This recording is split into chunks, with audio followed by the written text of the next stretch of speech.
Ladies and gentlemen, hello and welcome to the seventh, by the way, annual Executive Talent Management Forum. My name is Vlad Wyman, and I'll be your MC for today. I'm happy to have all of you here, and it's nice to know that there are some usual suspects, those who never skip our events, as well as some new participants. Before I said it's nice to see new faces, but then the next kind of part wasn't really good, and old faces, right? It's not good. So new participants. This turnout once again reiterates the importance of our events and the conversations that we have during the forum. The previous 6 events were dedicated to the issues of talent management with regard to millennials, then organizational culture, then number 3 was about workforce analytics, then exclusiveness versus inclusiveness of talent initiatives, then automation and employment. Last year we did fluid workforce. And today's event is, as you can see, devoted to Great Resignation, and in particular to attraction and retention of talented individuals. I think we have an exciting program ahead of us, interesting speakers, panelists, discussions, full of useful information, and again, I hope interesting conversations. You will also obviously get the chance to ask questions. We have microphones over there. We'll put them around during the panel. You'll also be able to provide valuable insights and hear valuable insights, share knowledge with fellow attendees, et cetera, et cetera, et cetera. So I think let's get ready and begin. First of all, let's look at the agenda together. We hope to be done 12, maybe 12:10, 12:15, at which time we'll adjourn for lunch and more networking. And I saw a lot of people met new professionals, new experts they want to talk to, old friends too, and new friends. So hopefully there'll be more networking during lunch. After Dean's introduction, I'm going to give you a short academic presentation. It's not going to be too boring. Don't worry. It's not going to be a lecture with a quiz at the end. I'm going to keep it, lively and short, more importantly, because we want to hear from our practitioners. We want to hear our practitioners' keynote. Then we have a short break. Don't anybody go nowhere, as they say, right? Please. Then we'll switch to our panel, and we have an interesting set of questions for the panel. And then, obviously, as I said, you will get your chance to ask questions and share some ideas. And then we want to do a breakout discussion. You sit at tables, right? You see the numbers. What we're going to do, we'll give you a few minutes to talk about best practices in your organizations, in your industries.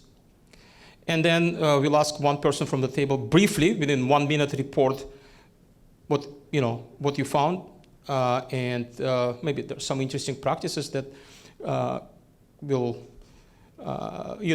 appear as a result of these interesting conversations. And then again, since a lot of you, if not most of you, come from different industries, we'll be able to learn from each other and maybe share some experiences, ideas, and interesting thoughts. Well, that's pretty much it, I think, right? Does anybody have any questions now before we begin? Are we all good? Excellent. So with that, let me pass the microphone on to the Dean of the School of Management, Professor Gerhard Apfelthaler.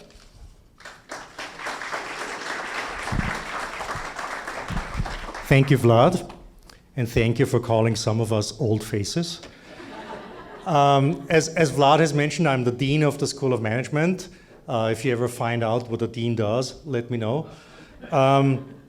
One of the things that a dean does is, after months of hard work by staff members and faculty members, go into the preparation of an event like this. I get to stand here and welcome you all. So a very warm welcome to all of you, to the people who are returning participants in the Executive Talent Management Forum, and of course also the ones particularly who are here for the first time. Believe it or not, universities are in the talent management business.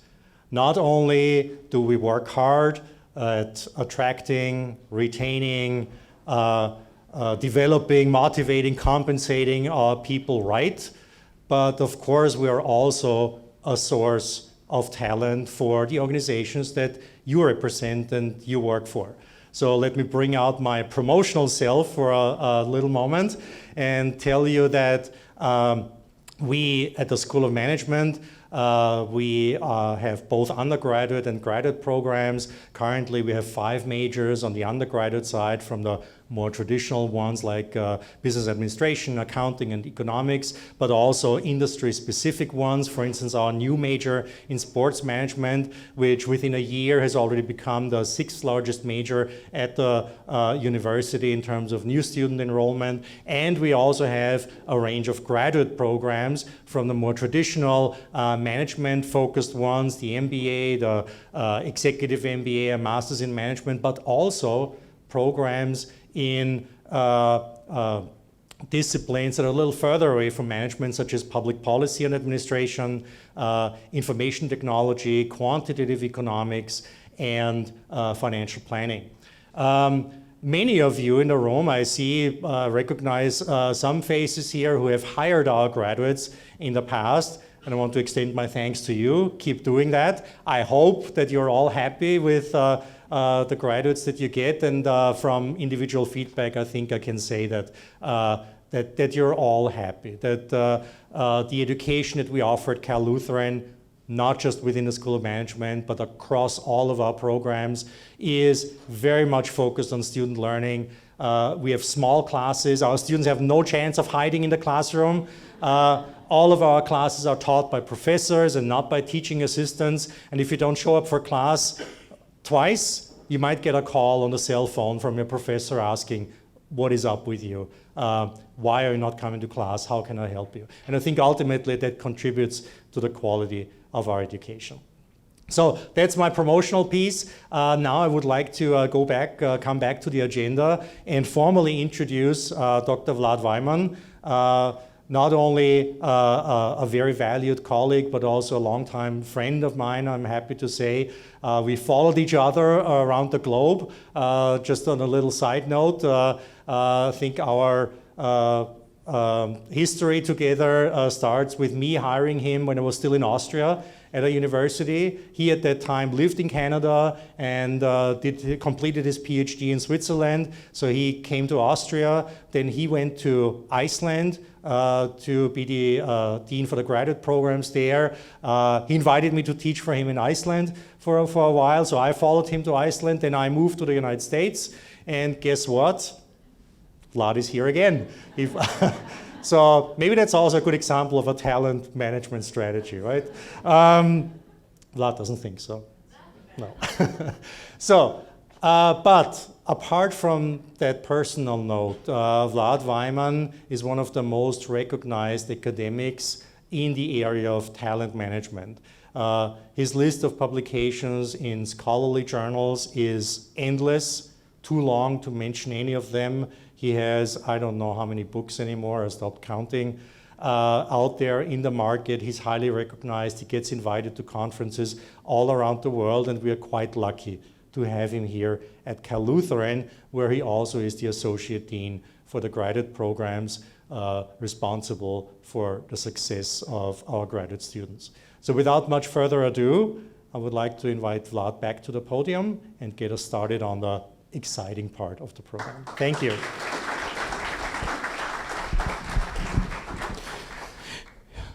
And now I would like to introduce the Dean of the School of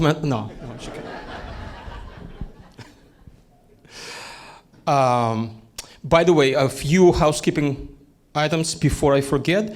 We have provided masks. If you would like to use them, they're on the right-hand side from me, so on the left from you, on the table there. We also have a hand sanitizer. And don't forget, we also have a table at the back of the room with a lot of information about School of Management and its wonderful programs. And please note that there are surveys on your tables, maybe underneath the paper pad. Please make sure that you fill them by the end of our event, because I want to warn you that your lunch might be on the line if you don't fill out those surveys, by the way. So with a little threat, but with a lot of respect to all of you, and my thanks for being here, let's begin our program. And let me start my presentation. So this is a topic for our meeting today in general. And what I want to do, as I always do in our events, I would like to set up the scene. Looking at talent management from the academic point of view, as well as look at some generic strategies that might be helpful to organizations, right, throughout the world, as well as domestically, of course, and across industries. So let's look at talent management, and let's look at specifically Great Resignation. Again, if I start talking about the importance of talent management, it means I don't read the audience. You are converted, right? So I don't need to preach to the converted and tell you why talent management is important. Not only is it important in times of relative stability, it's also important in times of crisis, because, you know, in good economic times, your top talent are those who provide extraordinary value, while in bad economic times, in times of crisis or in times of change, those are the people that keep you afloat and competition at bay.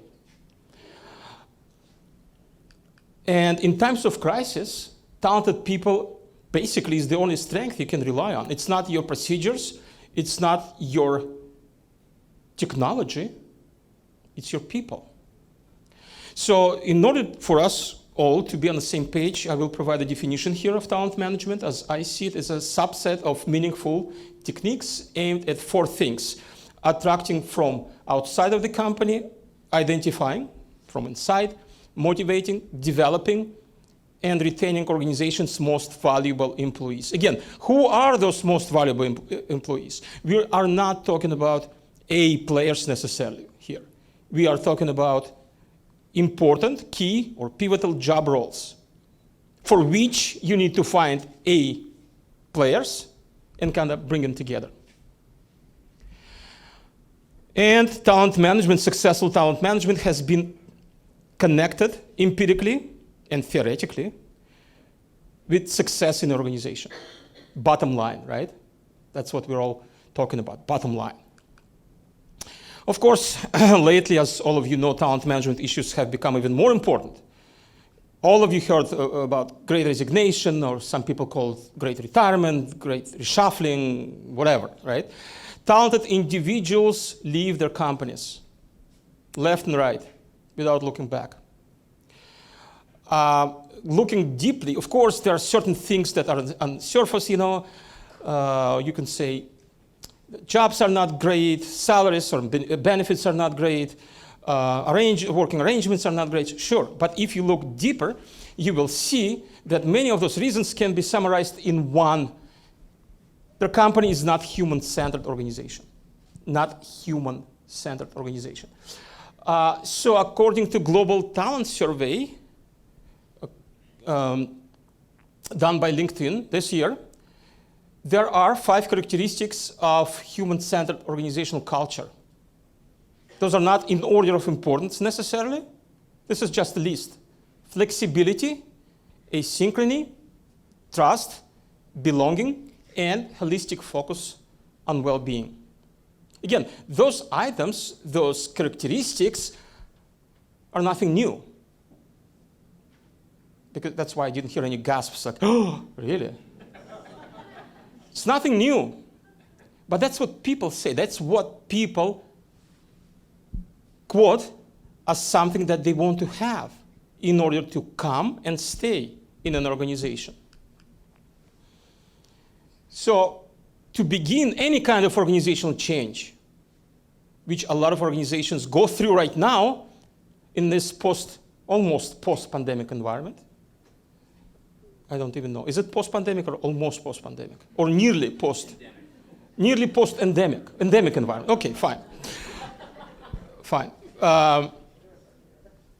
Organizations, top managers mostly, when we say organizations, it's just really, we don't know who we're talking about, right? Top managers, not HR directors first, top managers, and CHROs obviously are top managers, including them, need to listen to their employees. And here's what employees say, actually, according to the same survey. Now, in order of importance, what people want, they want professional development opportunities. And we're not talking about necessarily blue-collar employees, right? We're talking about white-collar professionals, scientists, engineers, consultants, academics, other educational professionals. Professional development opportunities. Flexible work support, number 2. Mental health and wellness. Training managers to lead remote and hybrid teams. Think about it. In your companies, how many managers know exactly how to do it? Diversity and inclusion, number 5. So let's see now how these characteristics translate into talent management strategies. And just to remind you, core talent management strategies revolve around the following.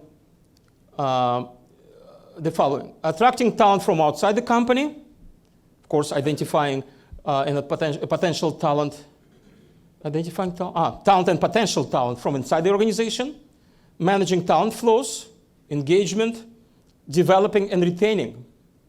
So today, obviously, we're going to talk about 2 things. Don't get me wrong. Total talent management consists of all of those activities. You cannot just say, hey, we are going to do acquisition, or all we care is retention. One part doesn't work. It's a combination, it's a cycle. It's a never-ending story, if you will. Or at least that's what it's supposed to be. So today we'll touch upon attraction and retention. So let's try to talk about translating those characteristics and try to apply them to attraction first. I'm not going to, concentrate much on attraction because our keynote speaker will talk about attraction in detail, but just a few things about attraction. So, what's important here? To attract people nowadays. Build and maintain human-centered culture. What does it mean? Again, remember, go back. Flexibility, support, mental wealth. Well, actually, it's just coined a new term. Mental wealth. I need to write this down. Mental health, etc. Be a talent, because if you do that, you become, as an organization, a talent magnet. Hire for skills. Forget about titles. Forget about industry experience. Oh, you don't have enough experience in our industry. You don't have this luxury anymore. Hire for skills. Skills, most skills. Not all, but most skills are transferable. Look beyond educational requirements. Do you really need, for that position, hire a master level candidate? Or a bachelor's level is enough? Think about it. I mean, answer could be yes or no, but please think about it. Keep assessing skills gap in the organization. The most difficult questions I ever had to ask of CEOs and CHROs in companies around the world, big and small. Can you identify your skills gap? Can you identify skills that you lack right now?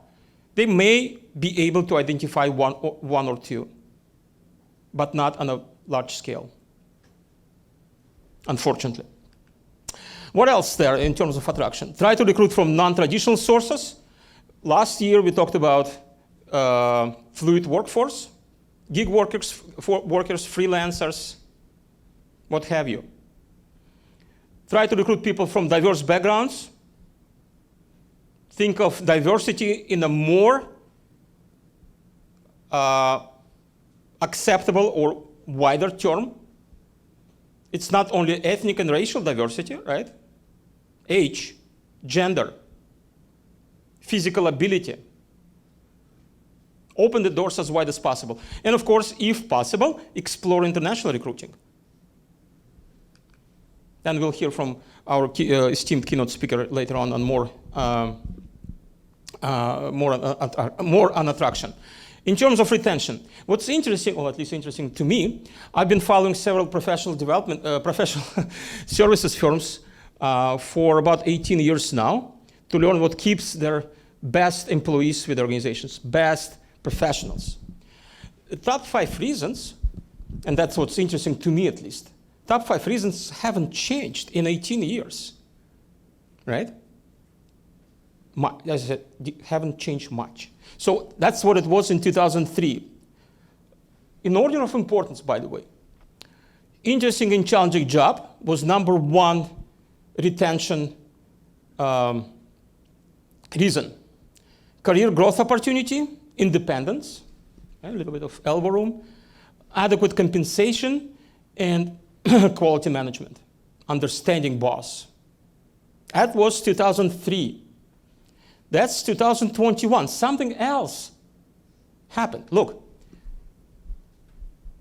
interesting and challenging job, plus flexibility. When, where, and how to work. Career growth opportunity, plus ongoing development. Ongoing development. Independence and trust. The last 2 remain the same. Interesting. Things are changing, but slow, but we're still not able to retain our people for some reason. Either we don't follow those things, we are not aware of those things, or we make a lot of mistakes along the way. So let me just briefly go through strategies associated with those reasons. Everybody understands that there is no going back to 9-to-5 jobs anymore, right? Future is hybrid. No matter what you say, no matter what you think, no matter what you hope for, the future is hybrid.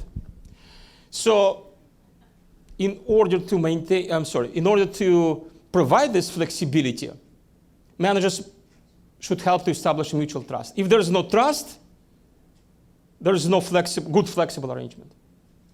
Because instead of that, it would be micromanagement on an even bigger scale. What are the other strategies? Establishing clear guidelines on when and how and where people work, creating an equitable playing field for everybody. Not everybody can be afforded a flexible schedule. Do something else for those people who cannot be given such schedule. Focus on results and not on working hours. Just recently in New York Times, I read an interesting article when they talked about a company employing software to monitor how many hours people work per day based on how many hours they were logged in to a company's intranet. Is that a good indicator of your productivity? Helping employees set boundaries between their work and private lives. Easier said than done, but that's something that we need to think about. Maybe we'll talk about it today also. In terms of professional development opportunities, clear career paths wherever and whenever possible, so that people know what they need to do in order to reach certain level of skills or certain level in terms of positions. Promote continuous learning, of course, review professional accomplishments. Coaching and mentoring helps a lot. Even in a completely virtual environment, makes a huge difference. And I'm sure that you have examples of that as well. My biggest pet peeve is when people are lied to. When their managers create false expectations for promotion, for advancement, for development. That's how you push people out at the door. In terms of fair pay and benefits, there's nothing new really, except for the last 2. Yes, you have to ensure equity, 100%, but you need to differentiate. If you don't differentiate between your best performers and the rest, that's the sure way to show them the door. Them meaning the best performers. There's no better way to demotivate your top talent than to reward mediocrity. Mental health and wellness, and this is something that people didn't talk much about 18 years ago, in my research at least. Even small things like affording people some buffer time between meetings. Not 5 minutes to jump off and jump on again, just a little bit more meaningful time. Train managers to be empathetic. Ugh, that's tough. Empathy is one of those social skills that I don't think can be trained. You know, you need to do it yourself. As soon as you become aware that you lack some empathy, you need to start kind of working on it yourself. It's not like you go to the classroom and go through the course on empathy and become empathetic all of a sudden. Or emotionally intelligent. Doesn't happen like this. And of course, we talked about it a couple of years ago, use people analytics to identify problems. There are so many organizations right now providing good tools for people analytics. Use it. Number 6, those are top 5, remember? What came number 6, just briefly touch upon this, is appreciation, professional appreciation and respect. You need to show your people that you appreciate and respect their service. Don't hug communication. In other words, do not create, as some companies call it, I hate this term, strategic ambiguity. Strategic communication ambiguity. What does it mean? It means that you don't communicate. You make your decisions somewhere up top, then just let everybody know. That's how you disrespect people. That's how you show them that they don't matter. Their opinion doesn't matter. Their skills don't matter. Because you don't get them involved. Communicate effectively to avoid rumors, anxiety, and unexpected shocks, because that's how people live. Not only because of job dissatisfaction, but also because of unexpected shocks. Expand career opportunities for top talent. And again, coming back to mutual respect and trust. If there is no trust, there is no what? What do you think? If there's no trust, there's no what? There's no anything. If there's no trust, there is no productive organizational culture. There's no productivity. And in the long run, disaster. So, again, coming back to culture. Try to build and or maintain strong organizational brand. Through your culture.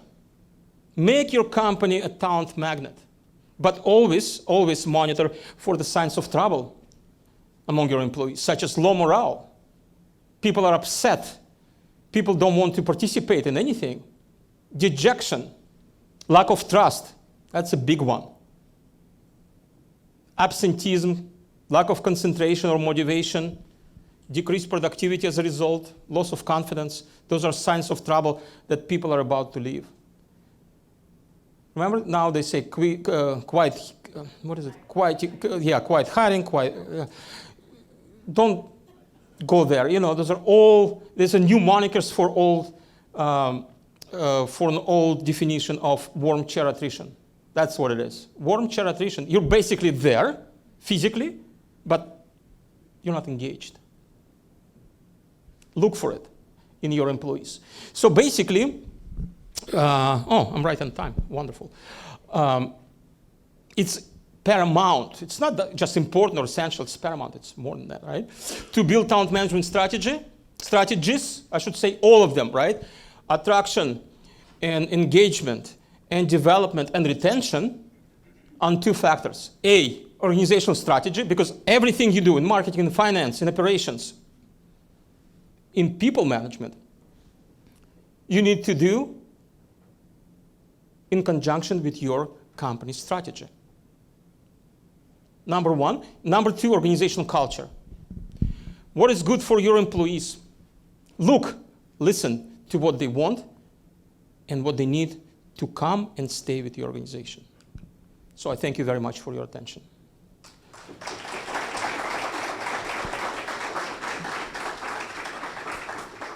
Thank you. If you want to connect with me directly, This is my email. You can take a picture. You can memorize it if you want. But more importantly, I'm thrilled to introduce to you our practitioner keynote speaker, Kristen Fisher. And as the Human Resource Executive for Talent Acquisition at Amgen, Kristen leads a global capability dedicated to attracting, engaging, and hiring the world's best talent. She leads a team of talent professionals who are responsible for global branding and marketing. Global branding, again, talent magnet. That's not in her bio, it's just from me. Executive search and scouting, early career and professional recruitment, and talent acquisition technology. In this role, Kristen is energized to find new and emerging talent pools, to strengthen inclusive hiring outcomes and create equitable career pathways for underrepresented talent.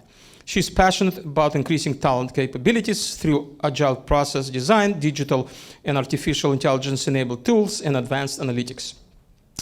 Through the broad HR leadership roles Kristen has had at Amgen and in startup healthcare environments, she has partnered closely with the businesses to listen and understand their needs, shape corporate culture, and develop and retain great talent. Kristen joined Amgen in 2004 and has held HR leadership roles within Amgen's operations in the US, Europe, and Asia. Kristen was recently the head of human resource for Amgen's commercial and research and development sites in the United Kingdom and Ireland, and before that she was the head of human resources for Amgen's European hub in Switzerland. Prior to joining Amgen, Kristen held roles in human resources and organizational development working in the startup healthcare sector.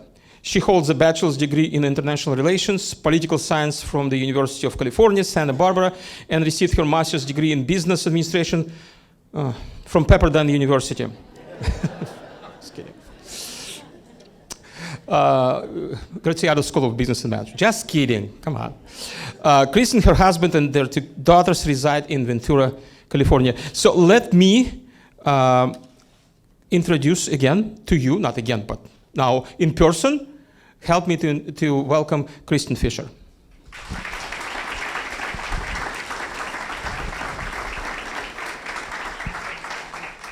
That's funny, Vlad. I knew that was coming. Naomi's going to help us adjust the slides here real quick.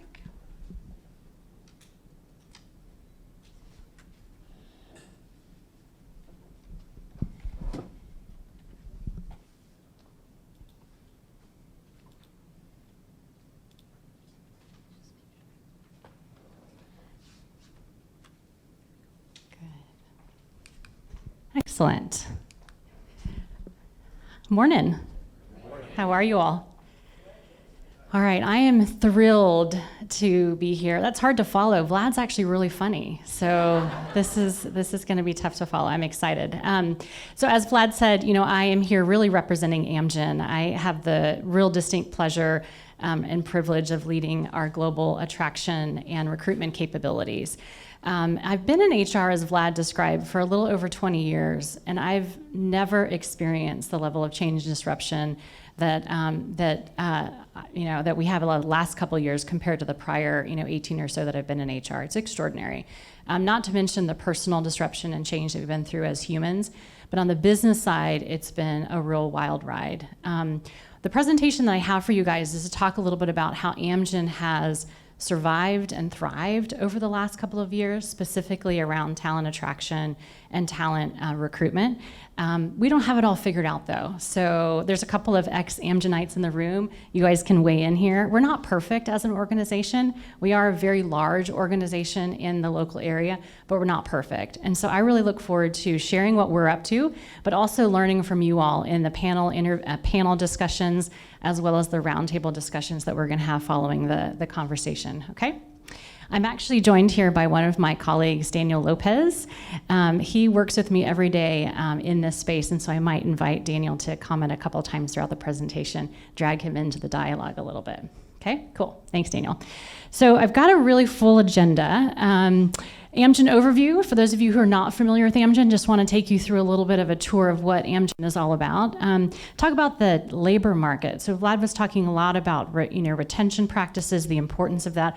All of that really is, I think, important in the context of the current labor market. So I'm going to show you a few slides in the way we think about the labor market at Amgen.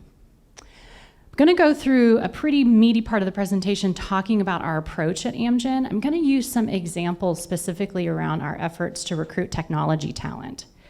So probably like a lot of businesses in this room, we have amplified our need for technology in our business throughout the pandemic. It really has been an important capability for us to build to adjust not just our customer engagement models, but the way we actually monitor and understand our businesses.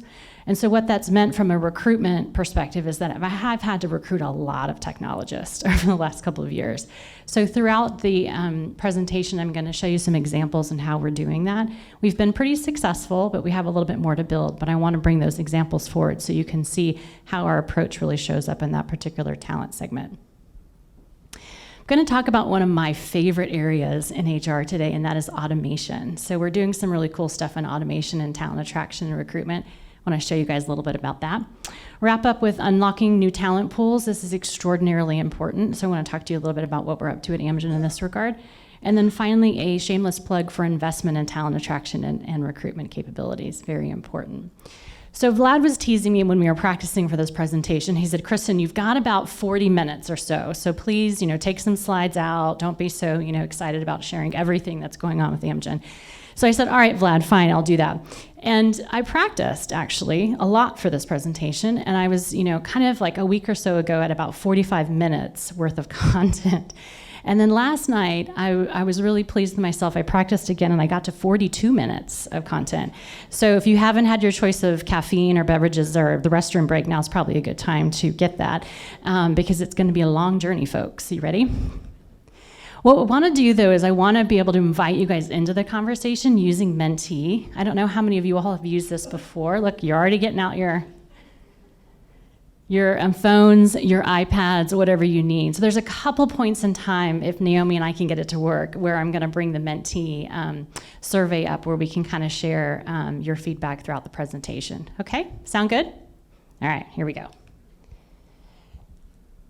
So a bit of an overview about Amgen. How many folks in the room have not actually heard a lot about Amgen or know kind of what we're up to? Show of hands. Okay, wow, there's like no one raising their hand. Okay, a couple. Okay, good. Well, we can skip all these slides then, because you all probably know just enough. But I just have a few slides a little bit about Amgen. First of all, I think the most important thing to know about Amgen is our mission to serve patients. It really drives everything that we do in the company. It's something that resonates with our staff. It's something that attracts people to come to our company.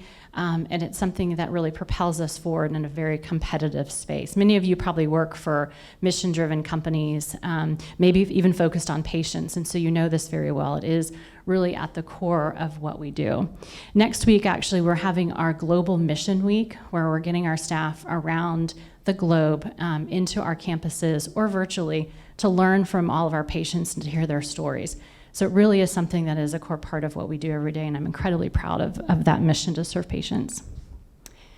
We're a values-based company, too. The Amgen values really define our social architecture.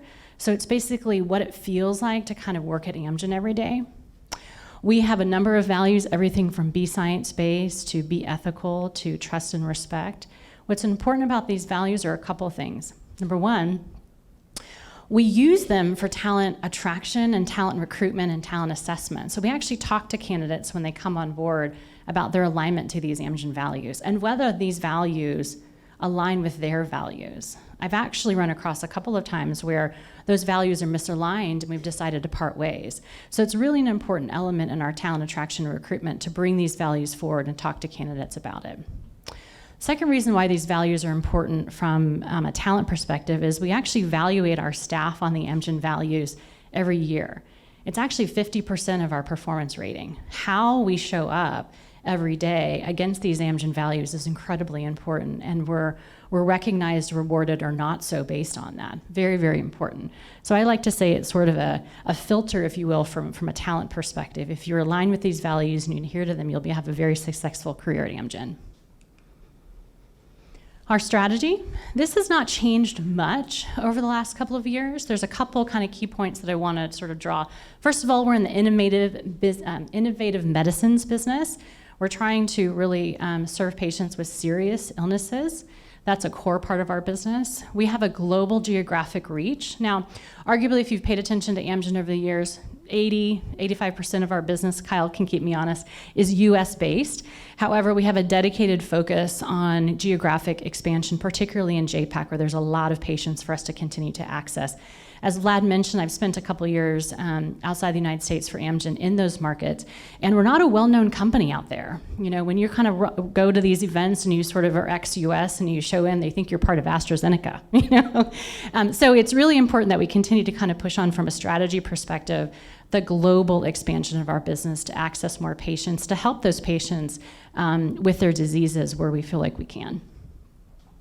As you probably have paid attention to, Amgen's a really well-run business with capital allocation strategies that allow us to really invest for the future of the organization, which is incredibly important. We're also very obsessed with transformation, a little bit more so than we have been in the past maybe 10 years. That's because we need that sort of healthy sense of paranoia around what's around the corner and make sure our capabilities are fit for purpose to allow us to succeed from now into the future. So we do a lot of transformation at Amgen, building capabilities, shuttering old capabilities, and really focusing on what we need to win. That's a very important part of our strategy. Amgen is a company that develops, discovers, manufactures, and commercializes products. And so what that means is we need next-generation biomanufacturing capabilities that are second to none. We don't outsource a lot of manufacturing. We do it ourselves around the world. In fact, we're building 2 new manufacturing plants in the United States, which I'm incredibly proud about, one in Ohio and one in North Carolina. Our next generation biomanufacturing capabilities need to not only help us with cost of goods sold, but they have to really help to make sure that we're getting our products to patients as quick as possible and we don't short the market. A lot of us have heard about what has happened over the last couple of years in terms of lots of product shortages, and Amgen is really proud in the sense that we have not fallen into that bucket, and we hope to never do so. Really important part of our strategy. Last part of our strategy is branded biosimilars. This is something that is relatively new over the last 10 years. What this means is Amgen has gotten into a market that is really serving a need across a lot of healthcare systems around the world. A lot of healthcare systems are strapped for funding and cannot afford all the medicines and the care that their residents, their patients need. So what Amgen is trying to do here with this strategy is offer an alternative, not just for these healthcare systems to pay for our innovative medicines, but also for them to afford an Amgen-branded biosimilar that allows them to balance that cost equation for the residents and patients in their country. Very, very important part of our overall strategy, especially ex-US. Okay? So that's our strategy. I love this photo, and these are actually our real staff, in fact, around the world. We talk a lot about at Amgen that our strategy and innovation come to life through our people. Vlad talked about the importance of diversity, inclusion, and belonging as a key element of retention. We strongly believe that at Amgen. We believe that strategy and innovation come to life through our people, and we want our individual talent to be as diverse as the patients that we serve, where our individual staff members feel they're included, they belong in our culture, and talent attraction is a huge part of this equation, in fact. So you'll see throughout my presentation, I talk a lot about accessing diversity through the acquisition process and why that's really important for our overall strategy. Snapshot here, about $26 billion in sales, latest estimate, 24,000 staff globally, and we operate in over 100 countries around the world. So we are, have a nice scale and reach as an organization. So that's a little bit about Amgen. Anybody learn anything new about Amgen they didn't know, hopefully? All right. So I'm incredibly proud to represent Amgen. It's an incredibly special company. And like I said, we've been up to some really cool things over the last couple of years during the Great Resignation, Great War for Talent. And I'm excited to dive into that. Before I dive into that, though, I'd love to sort of throw up our first mentee question and talk about what are your biggest talent challenges today? So if you want to go ahead and you can do a couple things. You can either scan the QR code or you can type in the website here with the code. What are your biggest talent challenges today?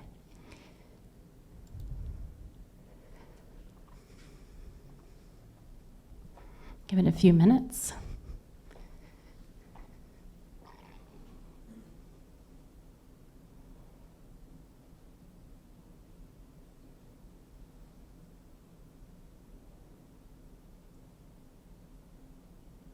There's how many people in the room, Vlad, do you think? I don't know, maybe 70, okay. I don't see 70 responses yet, so we're gonna let that continue to flow through.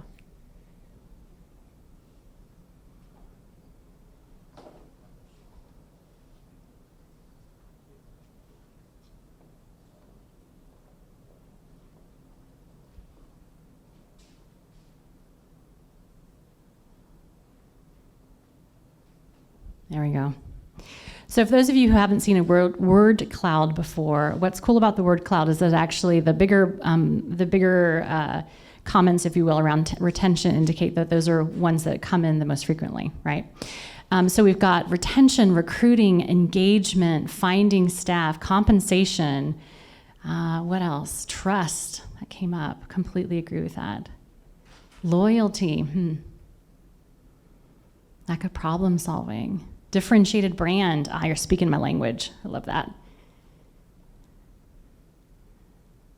Fantastic. Flexibility. Pay. Recruitment. Finding staff. Okay, good. All right, fantastic. Those are all really good, really, really great, and very similar to the challenges that we have at Amgen. Let's go back here. Good. Very similar to the challenges that we have at Amgen. So we're not alone in that. Let me see, Naomi. I go like that. All right. I gotcha. Thanks. Cool. We have those same challenges: recruitment, attraction, retention, compensation. All of these things are sort of, the things that we deal with every day, but they are in the context of the broader labor market. So it's important to kind of think about, this whole challenge with talent that we're having. Why are we having this challenge, and what has changed over the last couple of years that has caused this? So we think about the labor market in a couple different ways. Number one, we believe it's an unprecedented labor market. That's the first thing to say. I pulled just a couple of top headlines recently that sort of helped to shape that declaration a little bit. The first one is from Gina Raimondo, U.S. Commerce Secretary. This was actually a comment that she had said last year, but I thought it was still really relevant. Aging population to hit U.S. economy like a ton of bricks.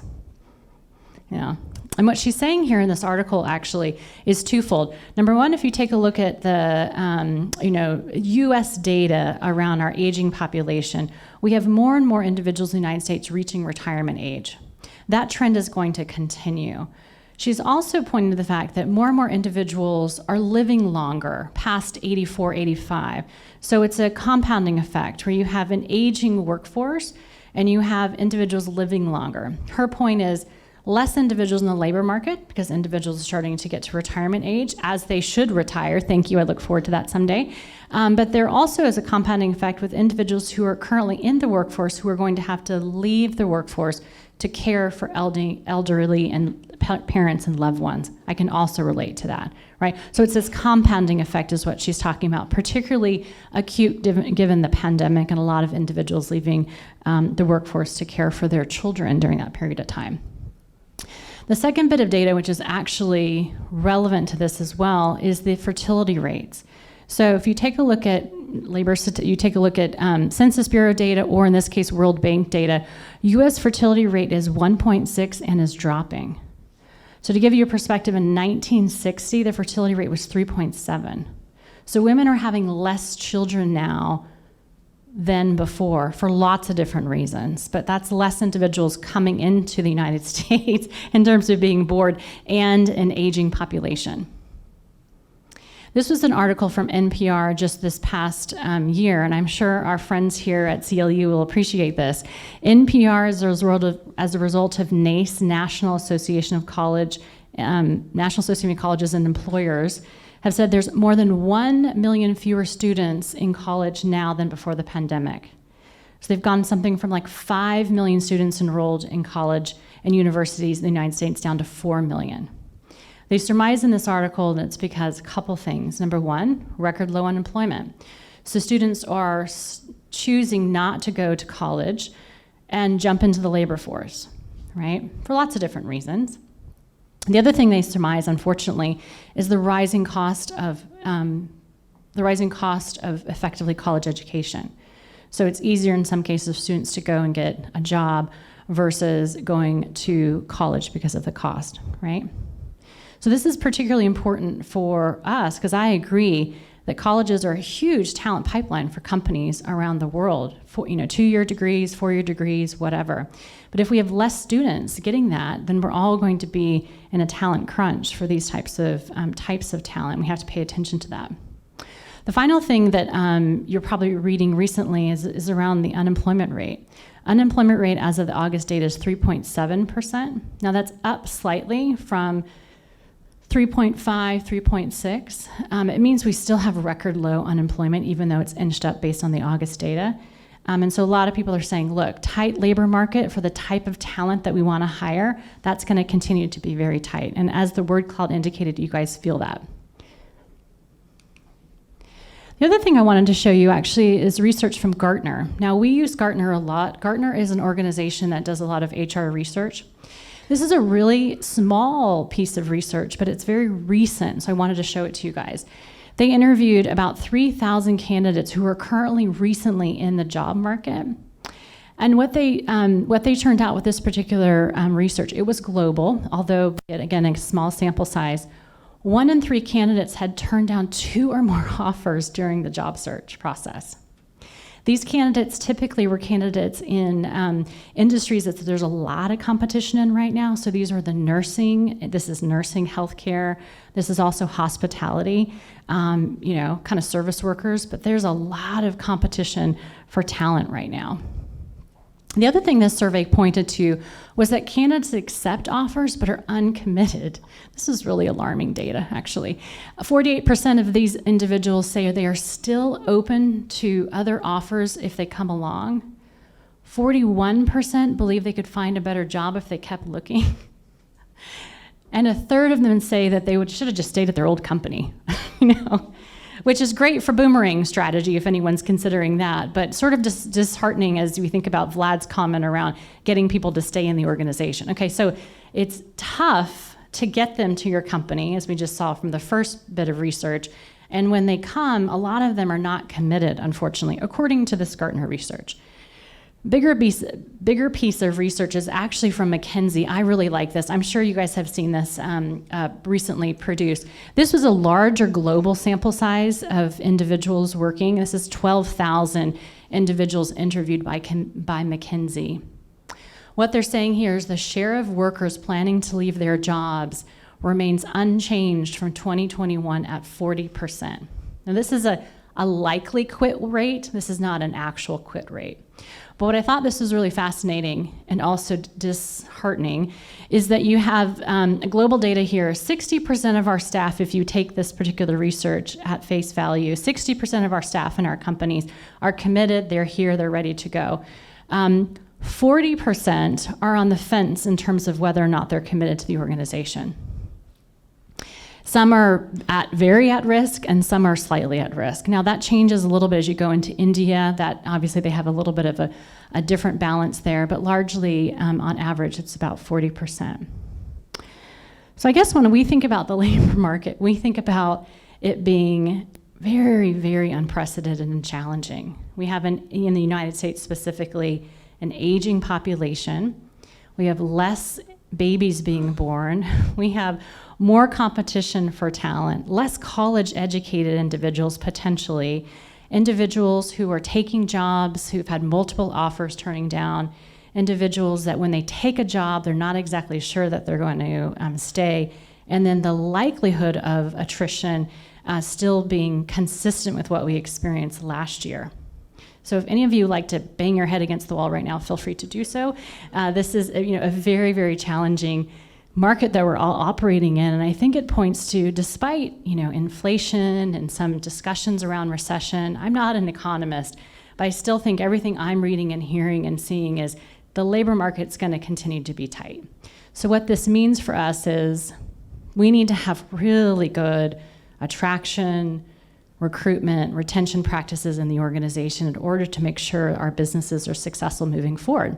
And so I want to show you a little bit now about what we've been up to at Amgen in this regard that we think has given us some of the good results that have allowed us to survive and thrive over the last couple of years. Sound good? Okay, let's dive in. At Amgen, we aim to attract, engage, and recruit the world's best talent. Talked about this a little bit earlier in this slide. Talent that really represents the diverse communities that we serve around the world, okay? We love the Thousand Oaks, Conejo Valley area. We hope to attract a lot of talent from this area, but we also want to attract talent from around the world because, again, we serve a global patient population. So you'll see in a lot of my slides here, we're really trying to reach far for talent. We believe that that's the best way that we survive as a company. Thought it would be helpful to give you a little sense for our volumes at Amgen. Now, this is not to frighten everyone, but we run a pretty large recruitment shop at the moment. I think there's an ex-recruiting Amgen person in the shop, so it'll be fun, Susie, to see if this resonates with you at all. We have about 250,000 applicants that apply to our jobs every year, which is a really large and rich applicant population. Now, many of you are probably saying, well, that sounds amazing. Actually, it's a lot of work. So, our recruiters work incredibly hard, Daniel's laughing over there, trying to get through all those applicants to find the one or two that we really think will be a match for the job. So having a lot of applicants is a wonderful problem, but it actually doesn't help the recruitment process, and sometimes it can feel really negative on the candidate experience too, because they don't hear back from us in time, right? Maybe some of you might have experienced that, and if so, I really apologize. We introduce, on average, about 18,000 individuals to hiring managers a year. These are about 18,000 people that we think are qualified to do the job. On average, over the last couple of years, we've been hiring 6,000 people a year. Now, this is because we've been building capability, and this is also because we've experienced attrition like a lot of you have probably in your businesses. About 70% of our hires are from the outside. That's about 4,200 people. So our team are responsible for moving people within jobs as well, which is a huge part and a privilege to do that. So we deal with internal candidates as well as external candidates. When you take a look at our levels, little known fact is we tend to bring in the vast majority of our external talent from the lower levels in our organization, and we have higher promotion rates within. So it's back to Vlad's point around how do you keep good people? We have really good internal promotion rates, especially at those senior levels, which keep our people with us and allow them to grow their career, okay? My executive team actually only fills about 30% of their jobs from the outside. This was just pretty great. We're pretty proud of that fact. We fill jobs within 70 days. Now, if you talk to your average hiring manager at Amgen, they're going to say, that's not true. I waited 6 months for my hire. What are you doing, Kristen, right? But honestly, on average, from the time that we get a candidate through the process to they get accepted, it's about 70 days. That is 10 days higher than last year, though. So that additional applicant flow slows us down, right? So we have to be really careful about that. And we are really privileged to say that once we get a candidate and we offer them a job, about 90% of them accept our job. So our, I think, approach at Amgen really can be defined in 3 core pillars. The first one is our brand and recruitment marketing efforts. Second one is our sourcing and community engagement. And the third one is our people. Now, Vlad talked a little bit about kind of human-centered leadership, human-centered companies. I feel that way about recruitment.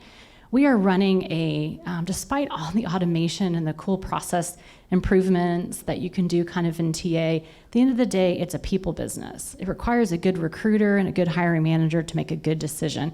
So I want to talk to you a little bit about that at the end. I think it is really our competitive advantage.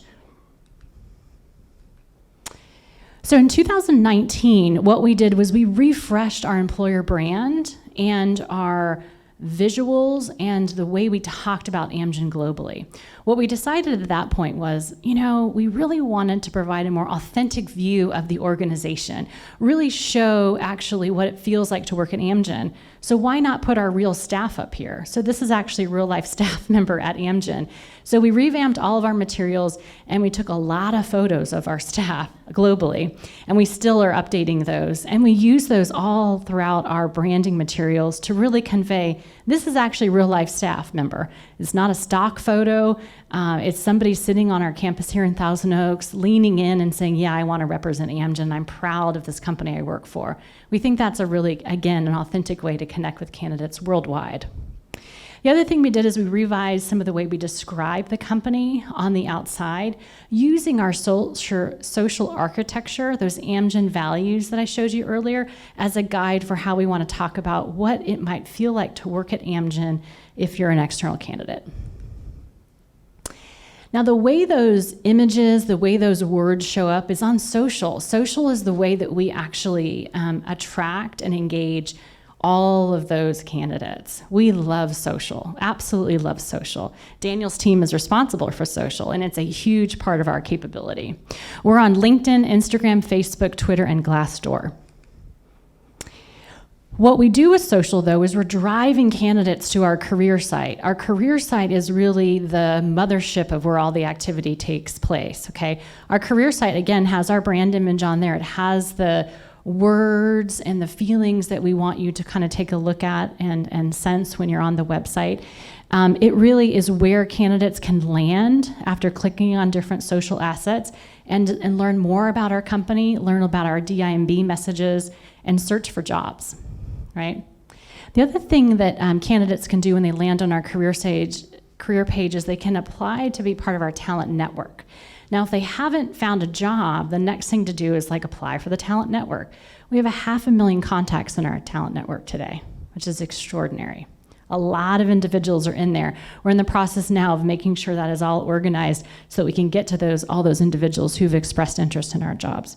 Career page is a very important part of the overall attraction process. If you don't have a good career page, candidates can't learn about you, right? It's incredibly important to make sure that is contemporary, reflects your company, and easy to use. And in fact, we're going to be updating our career page next year because we updated it in 2019 and it already needs a refresh. So off we go. One of the things that we pay a lot of attention to when we're on social is basically our reputation on social. Our reputation on social is incredibly important because we want to make sure that we're resonating with the individuals that are seeing our social platforms. So what we did here is this is recent data from a company called Link Humans. They're based out of London. They really are a brilliant company. What they do is a social sentiment analysis or an employer brand assessment on how you're showing up on social. So this was a global assessment that we did. We're going to be doing another one here with Daniel's leadership over the next quarter. What they did is they took a look at all of our social sites, LinkedIn, Glassdoor, et cetera, and they came up with an assessment on how we're showing up on social on a geography basis, but also based on talent segments. So in this case, I wanted to show you this example because what it's showing you is these are individuals who fall into either corporate, IS, manufacturing, R&D, or sales and marketing. They're individuals that have LinkedIn profiles or profiles that are associated with that particular function. And in this particular case, what you're seeing is information systems of the people that they were able to assess on social. They gave us a rating of 7.8 out of a 10-point score. So pretty favorable. That's their impression of Amgen if you're an IS professional. What was really exciting about it was that what resonated with them on social was our mission and purpose, if you guys can see that there, our ESG work, and our benefit and perks.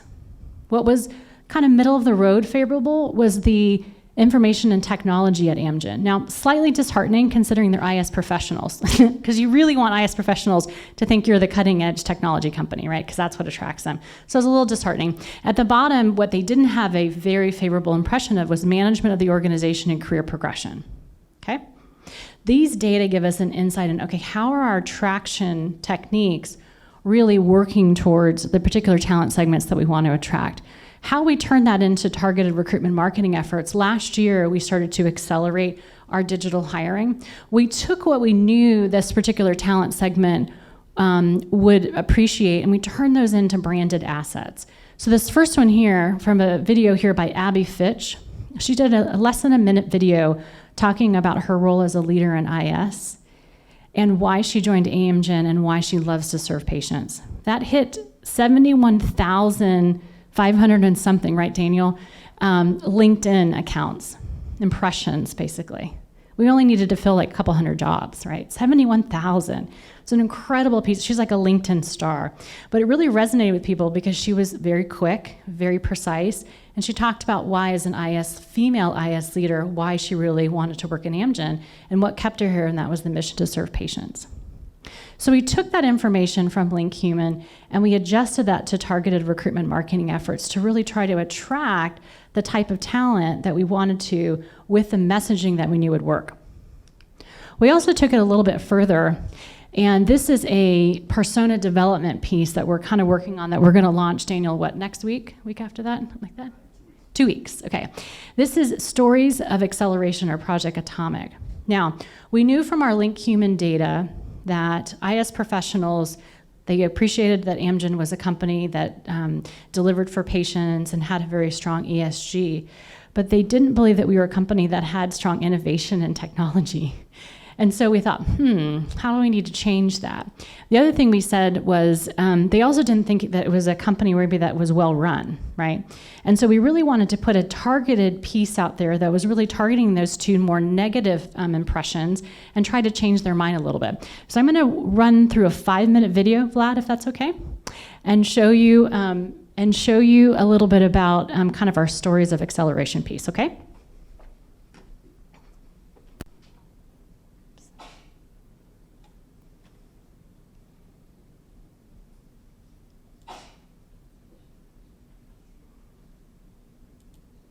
It is an information age, right?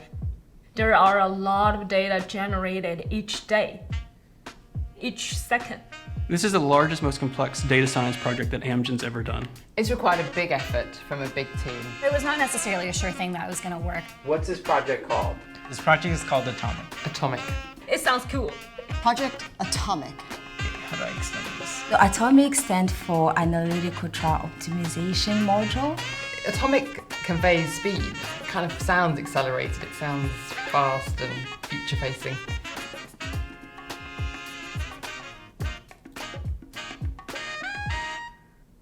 On average, it takes about 10 years to bring a drug to market, and a large portion of that time is running the clinical trials. Finding the patients and enrolling the patients is one of the most time-critical pieces in the trial. Upwards of 15 or 20% of clinical trial sites are unable to enroll a single patient. That hurts everyone because it slows down our ability to bring therapeutics to patients.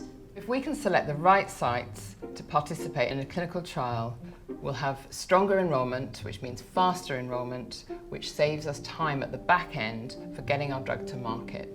10, 15 years ago, selecting the right sites is kind of a guesstimate. As we started getting more and more data, it became clear that it was hard to synthesize that as an individual person. To consolidate that manually is extremely difficult. That's where machine learning comes in. We can screen hundreds, if not thousands, of potential features to tell which are important or not for the performance in a clinical study. Was it ever the point where you're like, we're not sure we can do this? Yeah. Realizing the scale and complexity of the challenge. Everyone's thinking the same thing. How are we going to do this? Are we going to be able to do this? I don't know if we'll be able to do this. You've got hundreds of thousands of clinical trial sites around the globe and probably 6 or 7 different data sets. You've got to match that together because each data set brings something different to the table. We have to have a very complicated harmonization and cleaning process where we bring all those things together so that we can be sure that the data is very high quality. We build our projects in a pipeline fashion. We're using open source Python technologies to really push the boundaries of what's been done in the pharmaceutical industry space. Atomic is disciplined in its engineering. It's easy to change one component of it without breaking the whole pipeline. This is a full-fledged, fully deployed, genericized project, so you can run multiple different data sets through this and it's more adaptable. The goal is to distill all of those knowledge sources into operational decision-making. We want to be able to run a better clinical trial, run a faster clinical trial, and run a more diverse clinical trial. There's a ton of factors that go into what makes a clinical trial enroll as quickly as it can. You're trying to figure out what levers you can pull. Is it the inclusion criteria? Is a particular biomarker? And you're looking at a very large data set with an infinite number of features that could be drivers. We are using very complex data sources. Over 300 enrollment drivers derived from the trial, country, and site level. It's actually a collaboration work. We'll generate some hypotheses of the impacting factors ourselves, and we'll gain feedbacks from the study teams. We can ask questions so we can make good decisions as we build these machine learning models. With this loop of feedbacks, we'll finally boil down to a certain number of factors that we can utilize or put into our model. Now that we have Atomic, we're able to identify sites for clinical studies that are happening right now. The most recent deliverable identified sites that they would have never known about. That's exciting. It is exciting. We've proven that there is success in this space. It's laid the groundwork for us to hit the ground running and double down on more AI and machine learning type of projects within the company. We're taking advantage of the modern machine learning and artificial intelligence. Data and machine learning are part of Amgen's future. There is no turning back. It's not just about working with data. The work you do can actually help others. That is quite fulfilling for me. Yeah. I think the people who are in data science, machine learning, and Amgen all have that common thread. You're not just working on another kind of ad tech platform. You're trying to get drugs to market faster. You're bringing that forward for the purposes of helping the greater good and bringing therapeutics to patients who need them. That's the cool thing about it.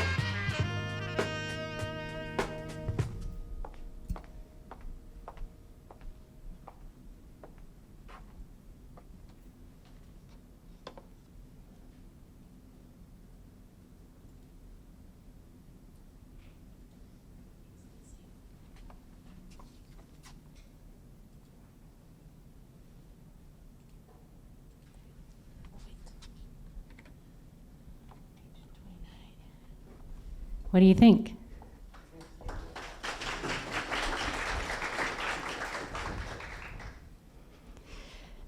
Thanks, Naomi. So what we're trying to do there is really draw in that tech talent to say, hey, man, you can actually do some really cool technology at Amgen. We're going to be launching with Daniel's leadership Tech Fest here very soon and launching this video. There's unfortunately been a lot of tech talent that have been released into the market as a result of a lot of technology companies laying off. So we're going to be launching this particular piece to draw those folks in, to invite them to explore Amgen, to come do great work, to serve patients, and in a virtual career fest here in the next couple weeks. Very excited about it. Vlad has given me 10 more minutes. Am I okay to keep going? You guys all right? Okay, cool. All right, I'll whip through it. So we leverage several technologies and platforms to reach qualified, diverse candidates every day as a part of our sourcing and our community engagement. This is an incredibly broad space within HR. We use these technologies and platforms to post our jobs, but also to go out and seek out specific kinds of talent. The other thing we do in terms of sourcing and community engagement is we use technology like Textio, which really helps to reach a broader candidate pool. I think we've all heard those statistics around the fact that women typically do not apply for a job if they do not meet all of those requirements that are listed on the job posting, whereas men maybe are less likely to have that particular bias. What Textio does is it removes any unconscious bias that is in a job posting and basically neutralizes the language. Doesn't make it feminine or masculine, just kind of neutralizes it, therefore reaching a broader applicant pool. The way this works actually is our hiring managers do all of our job postings. I have to tell you, sometimes not very well. And so what our recruiters actually do is they take those job postings and they put the right requirements in, and then they put it through Textio to make sure the language is neutralized to, again, reach the broadest candidate pool that we can. Unfortunately, one limitation of Textio, it's only English-based job postings. Hopefully they'll have other languages in there, because I'd love to use this outside the United States. But it is really effective. We go to a lot of diversity conferences and are going to be at the HBA conference here in Philadelphia over the next couple of weeks. I think it's in beginning of November. But this is a huge part of our community engagement strategy to draw in diverse talent to the organization. Our people are our third pillar, or competitive advantage. We have fantastic recruiters at Amgen. They're working incredibly hard for us around the globe. We want to make sure that they are, first of all, aligned by business and by talent segment, so they can have that intimate relationship with the business leaders and the managers, really learn those jobs very well and be able to find the right talent for them. We provide role-based training to our recruiters globally on inclusive hiring and their role in helping Amgen achieve our inclusive hiring outcomes. And finally, recruiters always have opinions about the recruiting process. We have 150 recruiters that work for us, and man, they have a lot of great ideas on how to improve their jobs every day, and so we give them that opportunity to help improve. And we're always, as Daniel attests, we're always taking in their feedback and helping to shape our program. Hiring managers. We deal with 6,000 hiring managers a year. This particular population sometimes hires once a year, sometimes hires, once every couple years, right? It depends. So what we have to make sure we do with our hiring managers is educate them on the current labor market that I just showed you, which is changing very rapidly. Also educate them on inclusive hiring. Make sure they have real-time data on applicant funnels so they know exactly where things are in the process, and keep them informed along the way. This is an ongoing journey. If you were to survey all of our hiring managers at Amgen, they give us about an 80% score in terms of satisfaction, which is hard to take sometimes. But this population is something we always work harder to close the information gap, communication gap, and make sure we're providing really good service for them. One way we do this actually is we ask hiring managers to activate their own social networks on their social channels. This is a fantastic way to have hiring managers work harder for us. Our team actually trains them on personal brand and Amgen ambassador training on LinkedIn. So if you follow us on our social channels, you might see some of our managers activating their social networks to draw candidates in from their unique network to apply for jobs at Amgen. A fantastic way to attract candidates. Okay, last mentee question. This is a good one, so go ahead and get this out. To what degree are your HR practices automated today?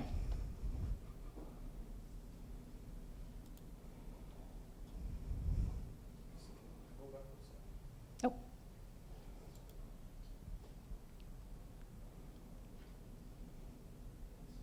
You got it? It's the same code from before. I'm going to pop this up. Can you see that? To what degree are your current HR practices automated today? This question, by the way, is just for me, so I appreciate you filling it out. Just curious.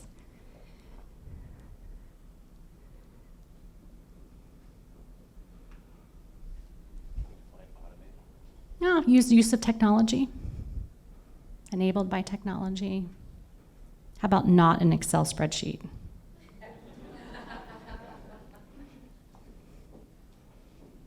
I'll take a smart sheet though, if you got it. Nothing wrong with that. To what degree are HR practices automated today? Somewhat, not at all, fully, unsure. Good, somewhat, excellent. That looks not at all, somewhat, okay, yeah, good. I probably could organize those better, but that's good. That's an interesting range, actually, between, maybe somewhat to we haven't even given it any thought, right? So that's an interesting way to think about it. Naomi, I got this. You don't have to get up. I got it. Good. Okay. So I loved this. This is from Society of Human Resources Management. This is a very well-known, HR kind of society. What they said here is they point to automation and digitization tools as transforming traditional human resources functions. And according to a recent KPMG report, there are only 5 of 21 functions in HR that cannot be almost fully or that are not susceptible to automation. Okay, so this particular chart is an example of that KPMG, kind of research paper, and the stuff in blue are areas that are not susceptible to automation in HR from their opinion. Only 5. The stuff in pinkish purple are things that can either be partially or fully automated. So partially or fully automated, which is the vast majority of HR capabilities today in your business. Very, very important. Talent acquisition here is in the mix down at the bottom. I have a problem with it being at the bottom, by the way, because they're saying it's not very important and not complex. Nonetheless, they're saying it can be fully or partially automated, and I completely agree with that. We are trying that at Amgen, and I'm really proud of the team's work here. This has not been easy. We have launched our very first AI-enabled recruiting assistant named Jean. Maybe many of you have interacted with Jean on our career site. To tease Daniel, we used Daniel's image on Jean when we first launched it, and that's why we have his picture here. But the thing about Jean is Jean actually rotates photos. Jean's actually, every month is a different photo of one of our staff members. What Jean does is it basically automates routine recruiting tasks for our recruiters. It also sits on our career site to answer questions for candidates and does the facilitation of job searches. So if you're basically on our career site as a candidate and you're looking for a job, Jean will serve that up, which is incredibly important. What I love about Jean, it interacts with over 10,000 candidates a week on our career site, and we glean a lot of information from what Jean is talking to candidates about. We know from recent data that Jean is talking to candidates about their interest in remote work and the benefits of remote work, specifically in the United States and Puerto Rico. We share those insights with our business leaders, our CHRO, Derek Miller, and we adjust our content on our career site as well as how Jean responds to those particular questions so that the candidates have a better experience with that. A lot of insights that you can gain from these chatbots, pretty extraordinary. The other thing that Jean does for us, which is brilliant, you saw that number a while ago, 18,000 interviews. That's a lot of interviews. And so it's incredibly important to get some automation in there. What Jean does is it automates interview scheduling, not just phone scheduling for our recruiters, but interviews with managers and candidates. It's fantastic. It's working really well. Jean also, by the way, functions in a couple languages. We've been testing it in Spanish, English, and Portuguese, and we're really excited to be rolling Jean out in all of our languages starting in January. So it's just one example of automation that we're doing in talent acquisition that really helps to lift the experience for candidates and take work off the plates of recruiters and managers. Final thing I want to tell you a little bit is about our passion to unlock new talent pools. We're doing this aligned with our ERGs, our employee resource groups. We now have 12 ERGs, 60 chapters, and over 11,000 staff who participate in our employee resource group. They're a machine, and we work very closely with them to help us unlock new talent pools and access talent that we otherwise wouldn't have considered. As Vlad pointed out in his presentation, unlocking these different and differentiated talent pools is really the future of our companies, and we need to do more and more of that. One example that we're doing at Amgen, which I'm particularly excited about and proud of, is our partnership with the 110 Coalition. 110 Coalition is a coalition of about 60 plus companies and leading CEOs in the United States. They came together after the George Floyd murder to dedicate time and effort to hire 1 million Black and African Americans into their companies over the next 10 years. What's unique about this talent pool is they will not have a 4-year degree, and they will come into kind of middle skilled roles for the organization. Many of them will have an associate's degree or some level of certification or skills to do the job, but will not have obtained a 4-year degree. The reason for that is because this particular talent pool is a very large talent pool across actually all ethnicities in the United States. For 70% of our population does not have a 4-year degree. So what we're trying to do here is address what we believe is a future skill gap that we're going to have in the organization, as well as tap an untapped population to come into our organization to fulfill really critical roles for us. The way we're going to do that is through broad-based apprenticeship programs. We're going to be turning those on next year, where we hire individuals into a training program, train them in to do the job that we need them to do, have them come into the organization, allow them to grow and develop. If they choose to get a 4-year degree, I must say this now that I'm speaking at CLU, if they choose to get a 4-year degree, we'll absolutely support them to do so. I'm going to skip that. Final thing I'll say, there is a real business case to invest in talent attraction and recruitment capabilities. You can't get some of the great results that we're getting at Amgen without investment from our CHRO as well as our senior leaders. This is a bit of research from 2012 from BCG saying companies that delivered on recruiting had 3.5x greater revenue growth and 2 times the profit margin compared to companies that did not. Recent research out of the Burson Institute, which I think is fantastic, confirmed this 10 years later, saying that companies with the right recruiting strategies were 15x more likely to be a great place to work, 35x more likely to innovate efficiently, 30x more likely to retain individuals. So my final kind of plug is, if you haven't invested in your recruitment and attraction capabilities, you should do so. I'd be happy to help share any more best practices from the Amgen side. It's been extraordinary to spend time with you guys. Thank you for giving me a few extra minutes. I appreciate it.